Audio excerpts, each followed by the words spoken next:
उद्धव ठाकरेंपुढे आता कार्यालय टिकवण्याचं मोठं आव्हान आहे। संसदेतलं कार्यालय काढून घेतलं जाण्याची शक्यता आहे। खासदारांची संख्या घटली आहे आणि त्यामुळे आता ठाकरेंपुढे हे एक नवं आव्हान आहे।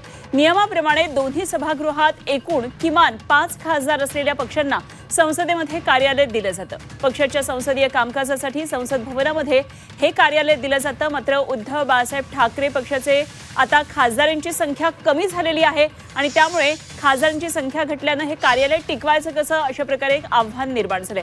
उर्वशी खोना आमच्या दिल्लीतल्या प्रतिनिधी आपल्या बरोबर आहेत। आणखी सविस्तर तपशील जाणून घेऊया। उर्वशी, उद्धव ठाकरेंपुढे आता हे एक नवीन आव्हान म्हणता येईल। कार्यालय कसं टिकवायचं संसदेमधलं हे एक मोठं आव्हान आहे। काय नेमके या संदर्भातले तपशील येतात? जर आपण बघितलं तर पक्षाच्या संसदीय कामकाजासाठी हा पूर्ण जो आहे संसदेत भवनात हा कार्यालय असतो पक्षाचा आणि ऑपरेशन टायगर नंतर ज्या प्रकाराने संख्याबळ कमी झाली आहे ठाकरे या पक्ष गटाचं, तिथे आपण हे बघतो की जे सगळे खासदार आहेत त्यांचे नंबर्स कुठे ना कुठे कमी झाले आहेत आणि म्हणून संख्याबळ कमी झाल्यानंतर ठाकरेंसमोर हा मोठा आव्हान आहे असं समजून येत आहे।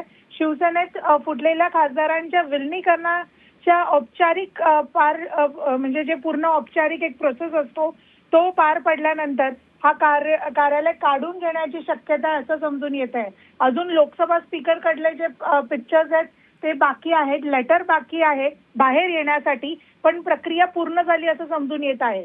म्हणून आता ठाकरेंची जो कार्यालय आहे तो संसद भवनाचा तो कुठे ना कुठे जो आहे टिकवण्याचा एक मोठं आव्हान ठाकरेंसमोर आहे असं समजून येत आहे।